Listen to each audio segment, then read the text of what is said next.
오늘 어버이 주일에 우리에게 주시는 하나님의 말씀은 출애굽기 20장 12절 말씀입니다. 출애굽기 20장 12절 말씀을 우리 한 목소리로 봉독하시겠습니다.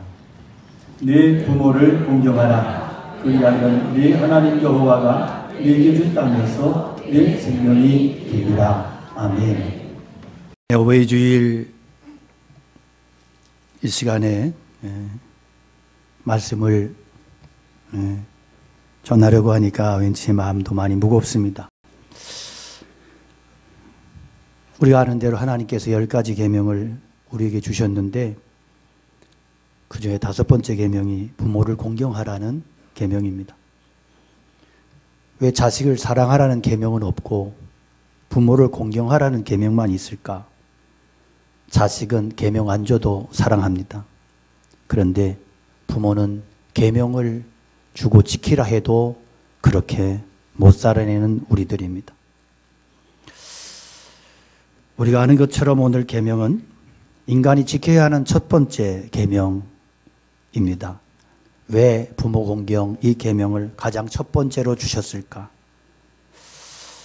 하나님과의 관계에서 거룩의 시작이 하나님만을 섬기는 것이라면 인간들과의 관계에 있어서 거룩의 시작은 부모를 공경하는 그 삶으로부터 시작이 되는 것이라는 그런 의미가 아니겠습니까?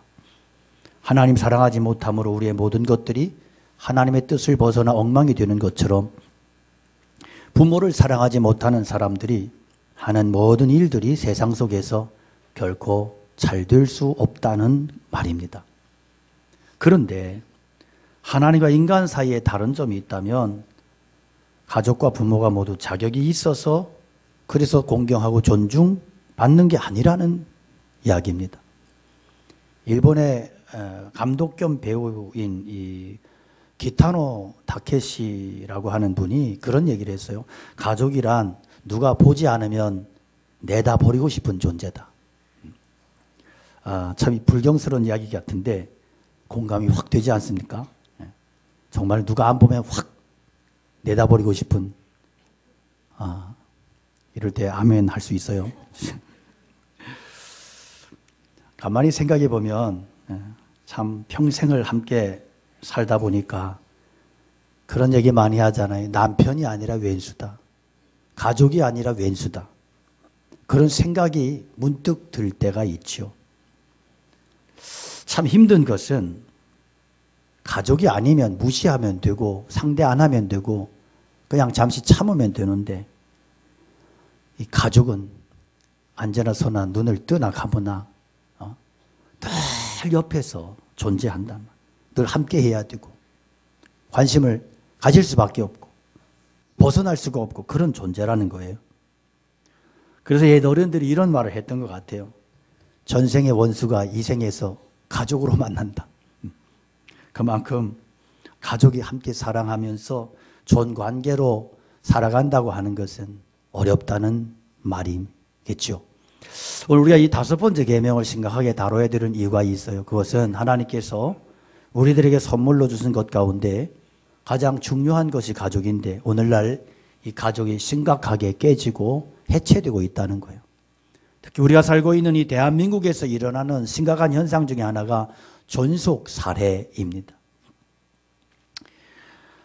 5년 전에 비해서 존속 살해 건수가 2배로 증가했다고 그렇게 나왔습니다. 해마다 한 900건 정도의 가족 살인 사건이 일어나는데 그중에 가족 간의 존속 비속 살인 사건이 100건이 넘는다 합니다. 굉장히 높은 수치. 이 수치는 미국이나 유럽의 수치에 비해서 배 이상 높고 영국의 수치를 비교하면 5배가 높은 수치입니다. 왜 우리는 이 나라에서 특히 존속 비속 살인 사건이 그렇게 다른 나라에 비해서 훨씬 많을까? 거기에 대해서 전문가들은 그런 얘기를 합니다. 한국 사람들은 가족 간에 더 많이 부대낀다는 거죠. 그래서 가족 간에 더 많이 부대끼고 그래서 더 많은 스트레스를 받을 수밖에 없고 그래서 위험에 더 많이 노출될 수밖에 없다. 오늘 5번째 계명이 우리에게 주는 큰 경고의 메시지가 뭐냐?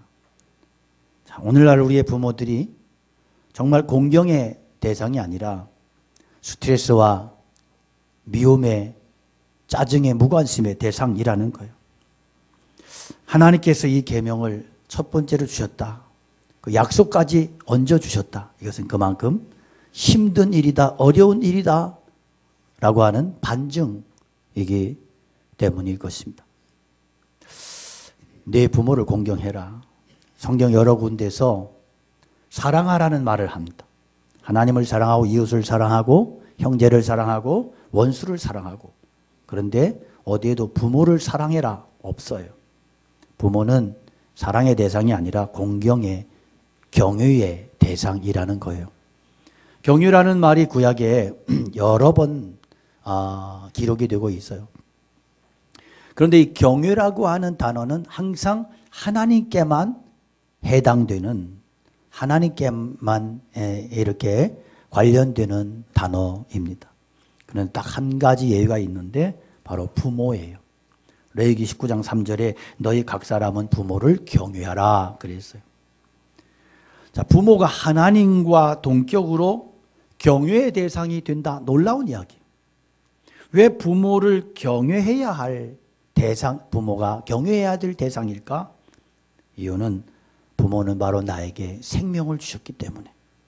즉 생명을 창조하신 하나님과 나에게 생명을 주신 분을 어느 정도로 이렇게 동일시하고 있는 것을 봅니다. 그러므로 구약 신앙에서 볼 때 부모를 공경하지 않는 것은 궁극적으로 생명의 원천이 되는 하나님을 공경하지 않는 것이 되는 거예요. 부모에 대한 불경은 곧 창조주 하나님께 대한 불경인 거예요. 그래서 성경을 보면 이처럼 하나님과 부모가 동일한 속성을 가지고 있다면 부모에게 대한 죄는 하나님께 대한 죄와 같은 무게로 엄하게 처벌되고 있는 거예요. 즉 불효에 대한 죄의 대가는 무겁고 중합니다. 그래서 율법에서의 불효의 대가는 뭐예요? 돌로 쳐서 죽임을 당하는 거예요.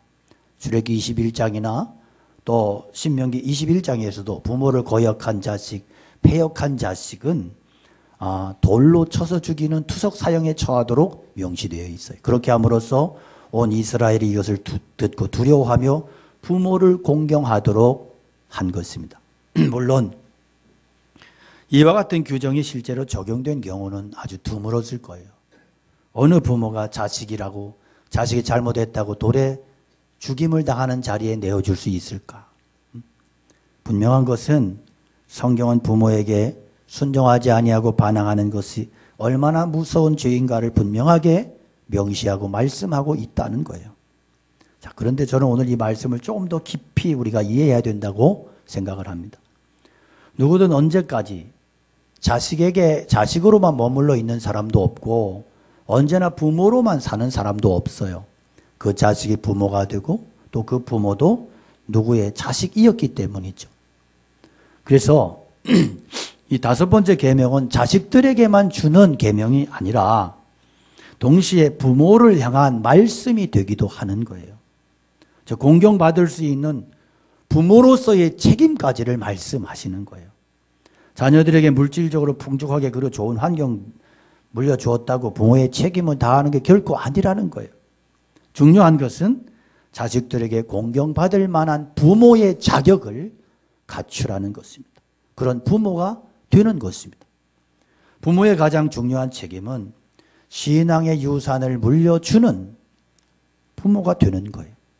신앙인들에게 있어서 가정은 가장 중요한 신앙교육의 장이고 부모는 가장 훌륭한 믿음, 신앙의 교육가가 되어야 되는 거예요. 신명기 6장 6장에 있는 쉐마의 말씀을 우리가 너무나 잘 알고 있습니다. 집에 앉았을 때든 길을 행할 때든 그런 말씀이 있죠. 말씀을 강론하고 손목에 매어 기울을 삼고 미간에 붙여 표를 삼고 또 내 집 문 설치와 바깥문에 기록해라. 그래서 이 말씀을 지키도록 그렇게 교육하고 그렇게 하라는 말씀. 여러분, 그래 부모에게 무엇보다 중요한 것은 신앙적으로 아이들을 지도하느냐 그렇지 않느냐 그 문제 아니겠습니까? 부모는 자식들로 하여금 하나님의 사랑을 느낄 수 있도록 하는 존재가 되어야 되는 거예요. 종교개혁가 마틴 루터는 하나님을 아버지로 부르는 것을 대단히 주저했다 그래요. 왜냐하면 아버지를 통해서 하나님의 사랑을 1도 못 느꼈대요. 아버지가 굉장히 나쁜 사람이었던 것 같아요. 에베소서 말씀은 자녀교육의 원리를 이렇게 말씀해요. 에베소 6장 4절 말씀을 쉬운 성경으로 읽으면 이래요. 아버지는 자녀들의 마음을 상하게 하거나 화를 돋우지 말고 주님의 훈계와 가르침으로 잘 키우십시오. 사실 많은 부모 중에 자녀들 양육하면서 최선을 다한다고 생각하는 부모들 많고요. 특히 아버지들, 이런 아버지들 참 많죠. 나가서 스트레스 받고 힘들고 그러면 내가 누구를 위해서 이 고생을 하는지 아냐고 막 그렇게 나무라고 자식들 앞에서 큰 소리 치는 아버지들 많아요. 과연 잘 키우고 있는 걸까? 최선을 다하는 걸까? 문제가 많죠? 참 문제 많습니다. 자기 하고 싶은 방식대로 최선을 다했대요. 그러니까 나중에 자식들은 부모는 최선을 다했다 하는데 자식들은 사랑을 못 느끼고 최선 다한 것이 가슴에 와닿지 않는 거예요. 왜냐하면 자기 방식대로고 일방적이고 그러다 보니까 자식들은 많이 상처를 안고 있는 거예요. 속상함이 많은 거예요. 어쩌면 부모들의 위상과 체면이 세워지고 부모들의 삶에 걸맞게 아이들이 자라주기를 원하는 그런 욕심, 그런 경우들 말입니다. 그래서 때로 아이들이 능력치에 못 미친다 싶으면 굉장히 자존심 상해하고 아이들을 프레스하고 아이들을 무시합니다. 그런 부모 밑에서 상처를 입고 자라는 자녀들이 너무 많습니다. 너무 많습니다. 그래서 이런 아이들은 부모의 모습을 보면서 고맙다, 사랑 느끼는 게 아니라 숨이 막혀서 질식해서 죽으려고 하는 거예요.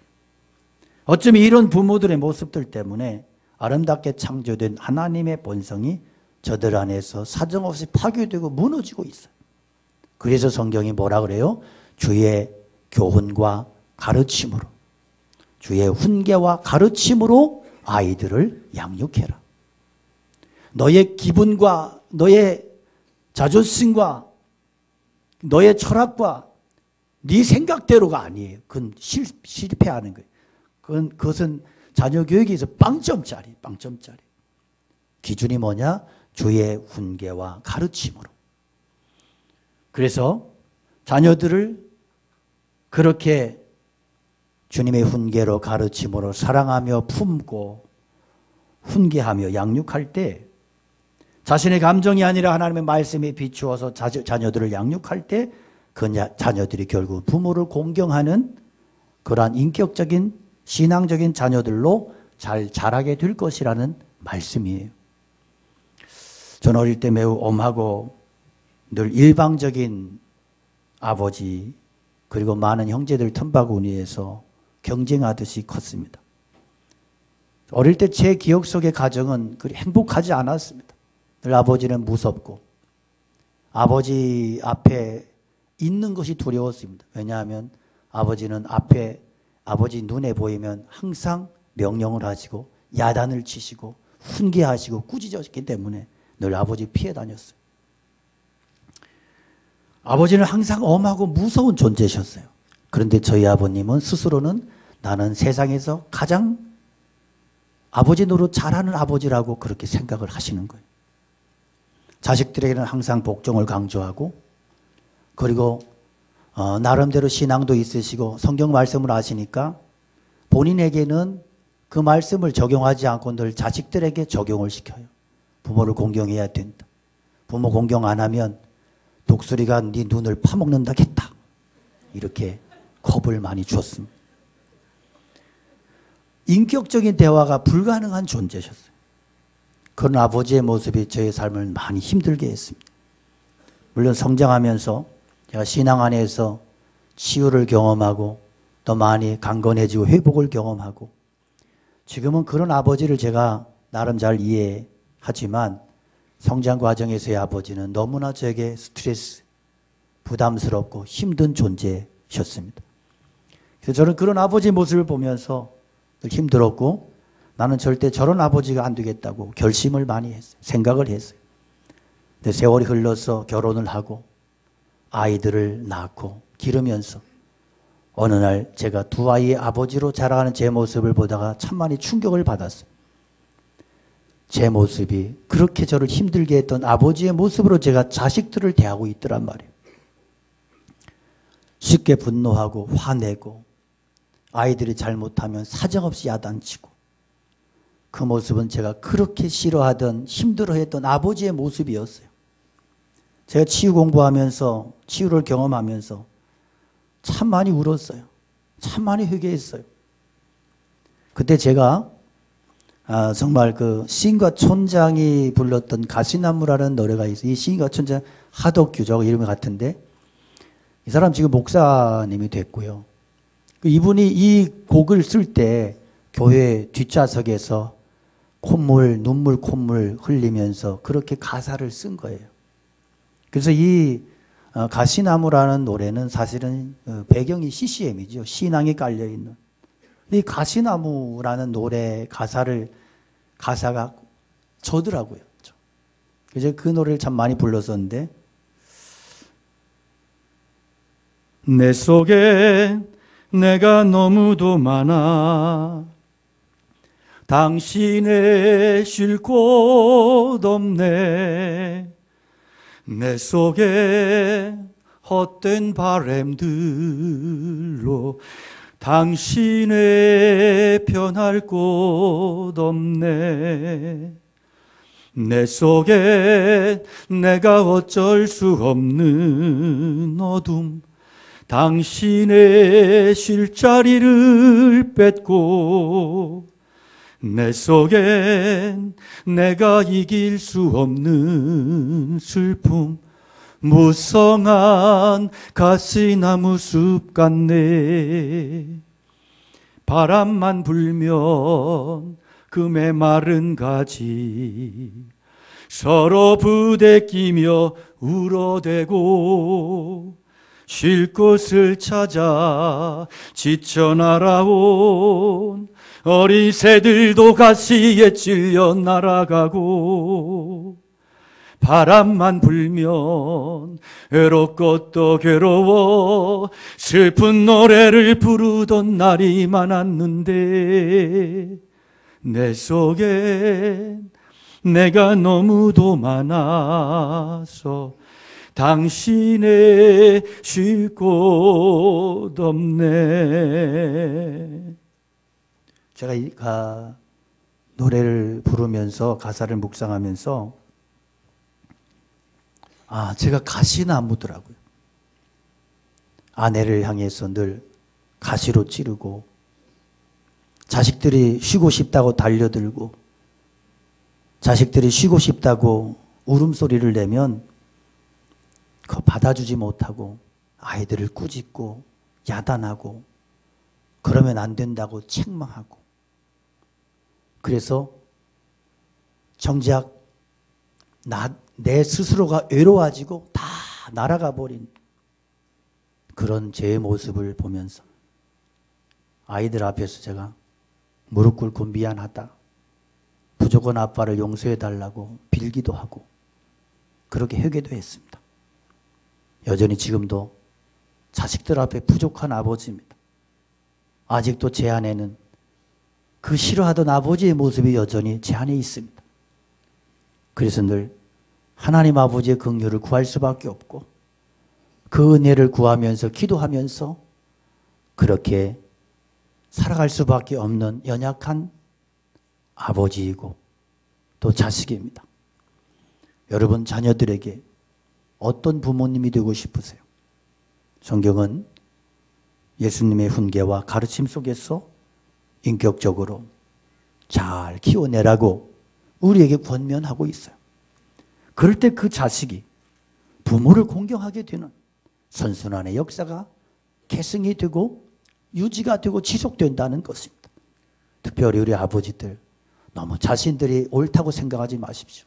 나는 항상 옳고 그래서 아내도 내 말에 순종해야 되고 내 주관은 늘 진리고 그래서 자식들은 내 말 따라야 된다고 하는 이 정말로 말도 안 되게 잘못된 말도 안 되는 고집 속에서 수많은 사람들을 지금까지 가시로 찌르면서 제압하던 이런 가부장적인 이런 못된 속성들이 성령 안에서 치유받지 못하면 우리의 가정은 우리의 가족과 가정은 늘 불행할 것, 아플 수밖에 없고 늘 신음할 수밖에 없다는 것. 우리가 이 어버이 주일에 이 말씀 앞에서 다시 한번 스스로를 진단하고 그리고 하나님 앞에 바로 세울 수 있는 기회가 되었으면 좋겠습니다. 이 5번째 계명을 지키는 자에게 주시는 축복이 성경에 장수하는 것이라고 말씀해요. 에베소 6장 1절로 3절에 자녀들아 주 안에서 너희 부모에 순종해라. 이것이 옳다.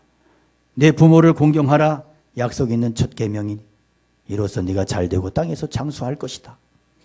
장수한다는 말씀은 단순히 지겨운 인생, 죽지도 않는 인생, 오래오래 지겹게 산다는 말 아니죠. 부모 공경하는 자식들은요, 그 다음 세대에서 공경을 받을 것이고 부모를 공경을 받도록 자녀를 교육한 부모들로 인해서 자손들의 복을 누리고 이렇게 선순환적인 축복의 역사가 계속되고 풍성해질 것이라는 약속의 말씀인 거예요. 근데 오늘 우리를 힘들고 괴롭게 하는 문제가 있어요. 그냥 나의 부모가 공경의 대상이 되지 못한다면 이 말씀을 어떻게 이해하고 받아들여야만 할까? 공경이라는 히브리 단어는 카베드라는 단어예요. 무겁게 대하다, 귀중하게 여긴다, 비중 있게 생각한다는 뜻이 있어요. 그러니까 부모 공경한다는 말은 우리의 삶에 있어서 부모를 중요한 위치에 두고 비중 있게 중요하게 생각하고 여긴다 하는 뜻이 있죠. 여기 중요한 포인트가 있어요. 분명히 부모 공경하라고 말씀하는데 명령하는데 그런데 앞에 단서가 있어요. 주 안에서. 그러니까 이 주 안에서라는 단서 때문에 굉장히 자유하려고 하는 사람들 많아요. 그러나 우리가 잘 구별해야 될 것은 알아야 할 것은 우리가 하나님 말씀 지킨다는 명분으로 부모님께 불순종의 구실 삼는 것 결코 용납될 수 없다고 성경이 말씀하고 있습니다. 예수님께서 이 문제를 마가복음 7장에서 분명하게 지적하시고 책망하십니다. 당시에 유대인들에게는 고르반이라는 제도가 있었어요. 하나님께 내가 하다가 하나님께 신앙을 지키며 하나님께 의무를 다하다가 그래서 부모님께 힘이 부족해서 효도를 못하고 도리를 다하지 못한 것은 용납이 된다는 이 고르반 제도가 있었어요. 물론 의도는 본래의 목적 그게 아니지만 유대인들은 이것을 그렇게 이용을 했어요. 그래서 하나님께 하느라고 부모님께 다하지 못해도 이것은 어쩔 수 없다 이러면서 부모에 대한 효에 대한 문제를 대충 넘어가는 이런 일들이 많이 있었어요. 여기에 대해서 예수님께서 용납하지 않으셨어요. 그렇게 할 수 없다는 거예요. 그러므로 오늘 우리에게 주시는 도전이 있는데 부모 공경하라는 이 계명이 어떤 이유에서라도 소홀히 여겨서는 안 된다. 소홀히 여길 수 없는 그런 말씀이라는 거예요. 자, 분명한 것은요. 부모 공경 쉽지 않다. 그죠? 많은 노력이 필요하다 하는 거예요. 많은 사람들이 부모 공경해야 되는 거 알아요. 그러나 실천하지 않습니다. 가슴 아파서 때로는 눈물 흘리지만 그러나 의지적인 결단을 하지 않고 뒤로 미루면서 그렇게 살고 있어요.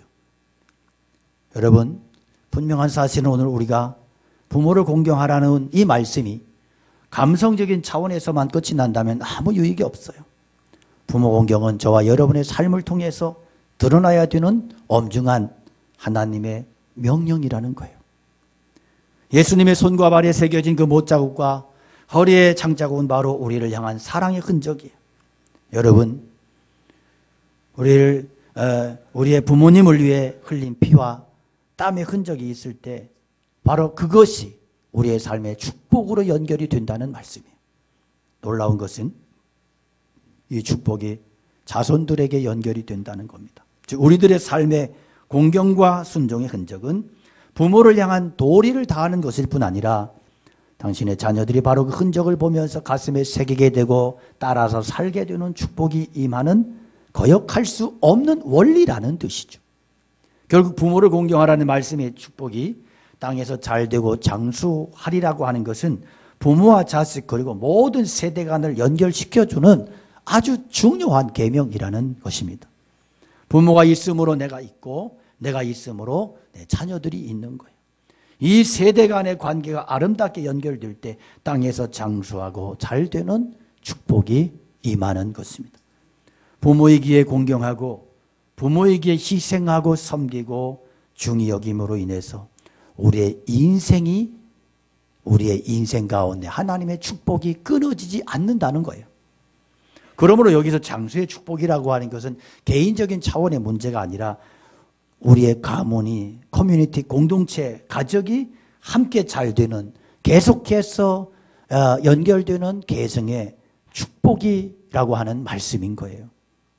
어떠한 부모일지라도 내가 공경하고 섬김으로 내 자녀들이 나를 본받게 되는 거죠. 다시 한번 강조해서 말씀드리자면 부모는 사랑의 대상이 아니라 공경의 대상이다. 우리의 삶에 비중 있게 비중을 두어야 하는 부분이 이것이 바로 하나님의 명령인 거예요. 부모이기 때문에 우리들이 감당해야 되는 부분이 있다면 기꺼이 감당해야 됩니다. 그리고 감당할 수 있는 힘을 달라고 기도해야 되는 것입니다. 그분이 당신에게 생명을 있게 한 분이시기 때문에 눈에 보이는 부모도 경외하지 못하면서 하나님을 경외한다. 거짓말입니다. 10여 년 전에 서울여대 사랑의 엽서 공모전에서 대상을 받았던 한 학생의 글이 인터넷에 올라와 있어서 이 글을 소개하면서 말씀을 마치려고 합니다. 이 학생은 엄마에 의한 판정 소식을 듣고 이 글을 썼다고 했습니다. 나한테 티끌 하나 주지 않는 거린들이 내게 손을 내밀면 불쌍하다고 생각했습니다. 나에게 전부를 준 당신이 안쓰럽다고 생각해 본 적은 없습니다. 나에게 인사치레 밥 한 번 사준 친구들과 선배들이 고마웠습니다. 보답하고 답례하고 싶어 후배와 친구들을 불러냈습니다. 하지만 날 위해 밥을 하고 밤늦게까지 기다리는 당신이 감사하다 생각해 본 적이 없습니다. 실제로 존재하지도 않는 드라마 속 배우들의 일상에 그들을 대신해 진짜 눈물을 펑펑 흘렸습니다. 실제 생활에 힘겨워하고 숨가빠하는 당신을 위해 진심으로 눈물 흘려본 적이 없습니다. 남자친구 생기고 사랑하면서 더 잘해주고 더 아껴주려는 방법을 생각했습니다. 골방에 누워 아픈 당신 걱정은 제대로 해본 적이 없습니다. 친구와 애인에겐 사소한 잘못 하나에도 스스로 죄책감에 미안하다고 사과하고 용서를 구했습니다. 당신에게 한 잘못은 셀 수 없이 많아 용서를 구할 수조차 없습니다. 죄송합니다. 죄송합니다. 죄송합니다. 이제야 조금 알게 되어 죄송합니다. 아직도 전부를 알지 못해서 죄송합니다.